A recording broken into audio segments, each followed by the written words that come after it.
customs officers. We could have been very strict about it. Yun na lang sa mali na pagdeklara. Nandun ho sa baba ang mga penalties noon. Sasabihin ko lang po kung ano talaga, it's fact. Illegal ko yun na hindi po tama ang ating pagkakadeklara.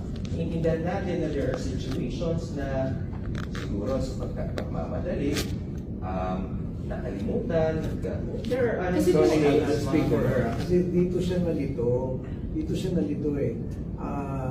Hindi maliwanag sa kanya na yung doon sa papasok sa 150. Di ba? Kasi nga nilagay yung vacation kasi siya ay magbabakasyon dito dahil babalik siya ng ano. Kaya vacation, ano po ang pipiliin mo doon? Nakakalito. Ano po ang pipiliin nyo doon na... Ano nga daw pipiliin niya? Okay, ang ano kasi doon, ang sa tax treatment talaga, hindi mo yung purpose of travel.